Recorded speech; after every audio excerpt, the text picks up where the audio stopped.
Alors, tout d'abord, un tout grand merci à Daniel et Joe pour cette invitation. C'est un grand honneur pour moi d'être ici parmi vous. J'aimerais bien saluer également Viviane, que j'ai rencontrée à Los Angeles. J'espère que ta petite fille va bien. Mais on parle de temps en temps, donc effectivement, ça m'aurait fait très plaisir de la voir. On l'appellera après. Je voudrais dire aussi, Philippe, un tout grand merci pour ton discours. Je me retrouve aussi beaucoup dans tout ce que tu dis, donc c'est très parlant. Je voudrais remercier aussi Madame le professeur pour son discours qui est remarquable et fondamental. Donc tout ça, c'est des choses qui sont très importantes et voilà. Quant à moi, je vais faire un petit exposé en 3 points. Donc tout d'abord, l'histoire, vous l'avez vue, vous la connaissez. Il y a 2-3 petites choses que j'aimerais rappeler qui sont pour moi assez importantes. Il y a aussi, dans un second temps, sa personnalité que j'aimerais aborder avec vous, parce qu'il y a des multiples facettes que vous ne connaissez pas, mais que moi je connais. Et alors on va parler un peu de transmission sur la fin. Donc au niveau de l'histoire, effectivement, il y a 80 ans, aujourd'hui, il s'est passé quelque chose de tout à fait remarquable. Votre papa, ton papa, a attaqué un train qui a permis à mon grand-père de sauter.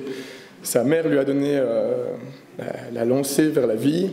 Et il y a une suite d'événements assez extraordinaires qui sont passés et qui ont permis que je vous parle, moi, aujourd'hui, à tous. Et voilà, toute la succession d'événements, vous l'avez vu, mais après, il finit son histoire où il rejoint son père, mais il reste caché pendant 17 mois.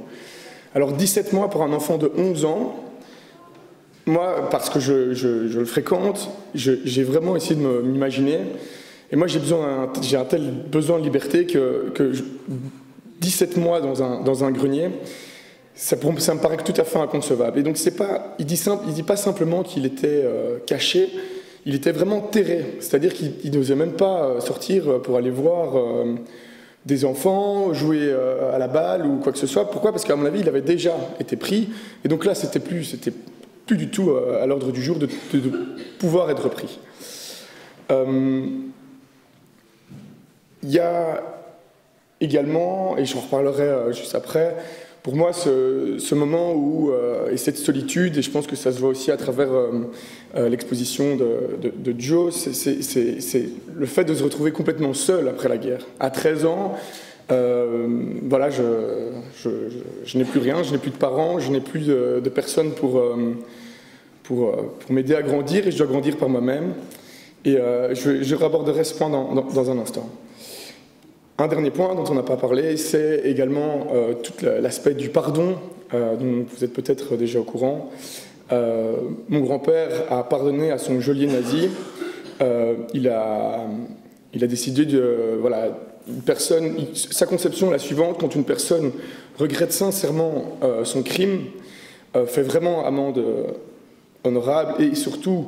Il dit tout le temps que le vrai nazi ne regrettera jamais son crime. Et ici, on parle d'un gamin qui, au début de la guerre, devait avoir peut-être 13 ans et qui, à la fin de la guerre, avait 17. Et alors, il a aussi un petit frère avec qui il s'est lié d'amitié. À mon avis, vous êtes au courant. Mais voilà, il y avait vraiment le joug des parents. Il y avait vraiment une telle... Si toute une Allemagne a pu être emportée par une idéologie nazie, un gamin donc voilà, il a vécu avec ce poids toute sa vie sur son dos, et il a décidé à un moment de passer le cap et de demander sincèrement pardon à mon grand-père. Et mon grand-père explique que ça lui a fait plus de bien à lui de donner ce pardon que le fait que cette personne l'ait demandé. Et en fait, c'est assez intéressant dans le sens où voilà, mon grand-père, il a une volonté de passer au-dessus du... il dit, je reprends, il dit simplement que si il avait refusé ce pardon, on aurait renforcé les clivages, on aurait renforcé le communautarisme. Et ça, évidemment, c'est quelque chose qu'il faut éviter. Et il ne le fait pas souvent, mais moi, je vais le faire. Ça me fait souvent penser à une phrase d'Isaac Newton qui dit « Les hommes construisent trop de murs et pas assez de ponts ». Et en faisant ça, il tend une main et ça permet d'essayer d'évoluer ensemble. Il y a des poids qui sont incommensurables de part et d'autre, que ça soit certainement du côté des victimes. Pourquoi? Parce que c'est essentiel. Et il y a un poids quand même de devoir naître, d'avoir ce poids d'être les descendants des fardeaux. Voilà, ça c'est le petit point sur l'histoire, sur sa personnalité. Mon grand-père, je sais que j'ai une chance incroyable et il est très... il a cette facilité avec ses petits-enfants où il est très très proche de nous, et avec sa famille, avec ses 2 filles également, et il fait preuve de beaucoup d'humour.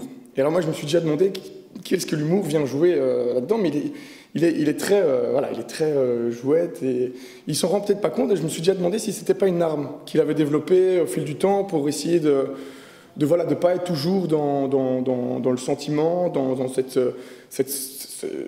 ce feeling d'être abandonné. Pourquoi moi je vis et eux sont morts? Il y a vraiment un sentiment de culpabilité, et peut-être par cet humour, on ne sait pas aller au restaurant sans qu'il fasse une blague, ou je vous en fais juste une petite, il demande au chef de venir, le regard, et le chef arrive pour savoir ce qui se passe, et alors il lui dit, écoutez, c'était vraiment délicieux.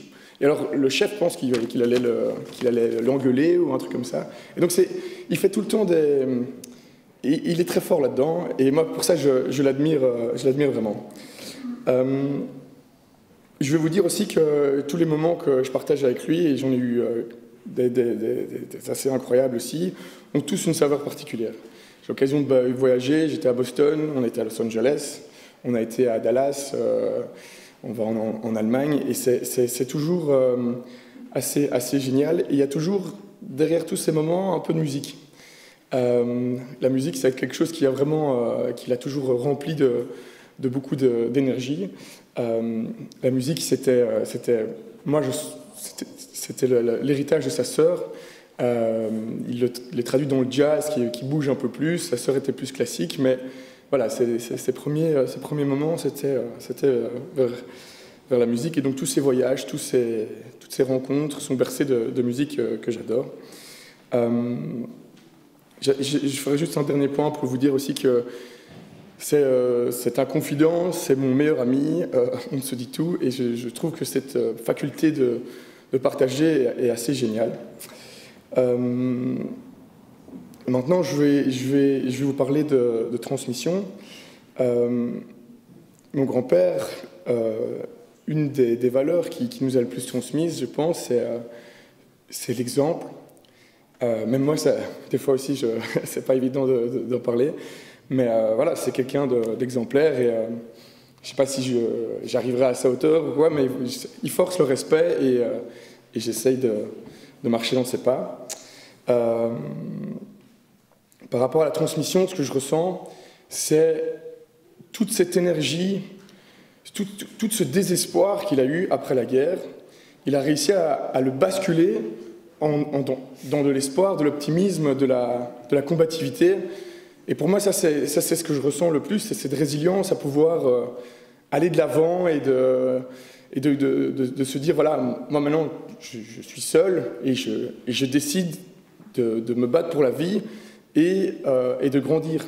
Et c'est pour moi époustouflant, à l'âge de 13 ans, de pouvoir faire ça. Alors, je vais, si vous le permettez, je ne sais pas si on sait les projeter, parce que je les ai envoyés, mais j'avais envoyé... on a eu quelque chose d'assez exceptionnel il n'y a pas longtemps. On a une copine, Dita, donc, qui était ma grande-tante, qui est décédée il n'y a pas longtemps, et son fils a retrouvé des lettres, et est venu chez nous, c'était à 3 semaines, et il nous les a soumis. Et c'était un peu bouleversant. C'est les seuls moments où moi je vois une part d'ombre dans le regard de mon grand-père. Sa sœur, c'est tout ce qu'il avait. Voilà, c'est la plus grosse tragédie. Je peux en faire des tonnes parce que c'est compliqué, mais c'est sa plus grande tragédie. On parlait des petits ballotins qui étaient amenés à Malines. C'est une lettre qui était dans un de ces petits ballotins de nourriture, caché dans un flanc. Elle n'est pas plus grande que ça, on a l'original, c'est écrit tout petit, mais on reconnaît la patte de ma grande-tante qui écrivait magnifiquement bien, et alors elle déborde un peu partout. Voilà, je vais juste vous lire, je ne sais pas si on est pris par le temps, mais non. Donc c'est une lettre édita du 21 mai 43, donc après qu'il ait sauté. Pour Eliane, ma petite chérie, merci pour les lettres et le colis qui était magnifique. Je dis merci à toi, parce que le clou du colis, c'était la purée. Dis à ta maman que c'était excellent et qu'elle est bien bonne de se donner ainsi tant de peine pour moi. Ta lettre, mon chou, était si gentille, si pleine d'affection pour moi. J'avais peur que tu m'aies déjà oublié, car je n'avais pas beaucoup de nouvelles de ta part. Pourquoi ne glisses-tu pas un billet avec des nouvelles dans la purée ou enfouies dans les macaronis? On dit que la guerre vire à sa fin, et vous ne me dites rien à ce propos, alors qu'il n'y a pas d'autre espoir que celui-là de se revoir un jour. Je voudrais que dans ta prochaine lettre, tu me copies un poème que je pourrais apprendre par cœur. Je voulais demander qu'on m'envoie un volume, mais depuis le transport, ils deviennent assez sévères ici. Par exemple, je ne peux plus vous écrire. J'espère que ce truc réussira. As-tu entendu parler de ce que mon Simon a accompli comme prouesse? Je peux, à juste titre, en être fier, n'est-ce pas, ma chérie?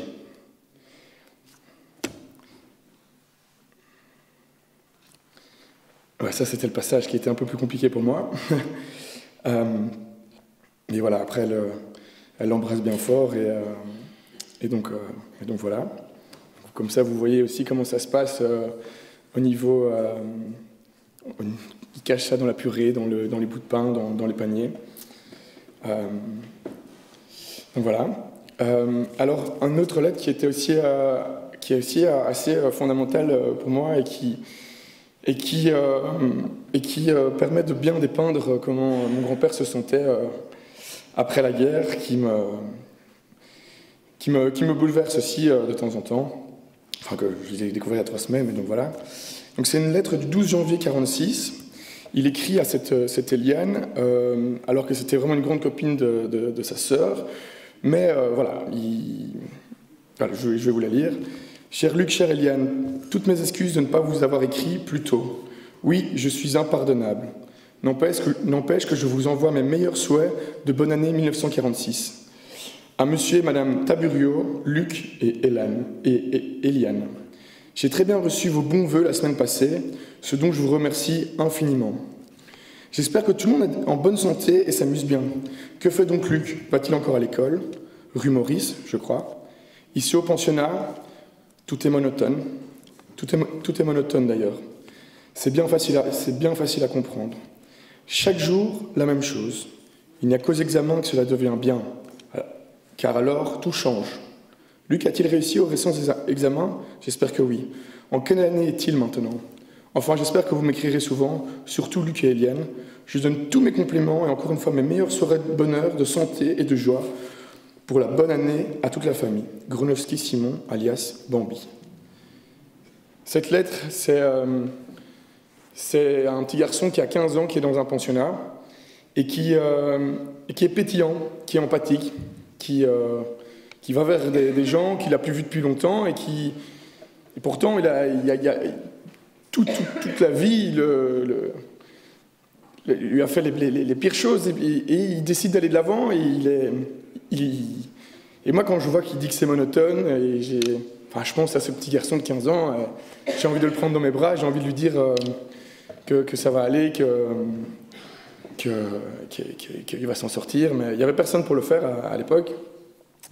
Et donc aussi, je voulais juste vous dire que par rapport à cette lettre, il y en a une autre qu'il a écrite au prétendant de sa sœur au lendemain de la guerre.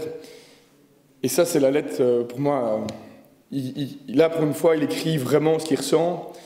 Et c'est une lettre qui est restée une bouteille à la mer, il n'a jamais reçu de réponse. On a été à Los Angeles, on a rencontré le frère de cette personne, et on ne sait pas, on n'a jamais su s'il avait reçu ou pas. Quelqu'un qui avait le cœur brisé, c'était un amour de Roméo et Juliette qui était terrible, et ces deux personnes qui étaient promises l'une pour l'autre. Mon grand-père a lancé une bouteille à la mer, s'il avait peut-être reçu une réponse, il serait parti vivre en Amérique, on ne sait pas. mais je vous invite à lire son livre et à lire cette lettre qui, pour moi, était assez compliquée. Et alors, la chose que j'aurais voulu encore préciser, c'est que pour moi, il y a une volonté de préserver cet héritage qui est immense. Je fais des démarches, j'essaie de me pousser à des fois promouvoir l'histoire, mais voilà, j'ai traduit le livre il y a peu de temps en anglais. J'ai des contacts avec quelqu'un ici qui s'appelle Madame Perlich, pour essayer éventuellement le publier. Mon grand-père dit toujours, si moi je demande, ça se passe jamais, donc moi je demande rien. Je dis des fois il faut quand même un peu prendre les devants, tu t'en occupes pas, je m'en occupe, donc voilà. Donc si quelqu'un connaît un éditeur anglais ou américain, je suis preneur. Et donc voilà, j'ai fini mon exposé, j'espère que je n'ai pas été trop long. Je vous remercie à tous pour votre écoute et pour les questions, on se verra peut-être après. Ouais.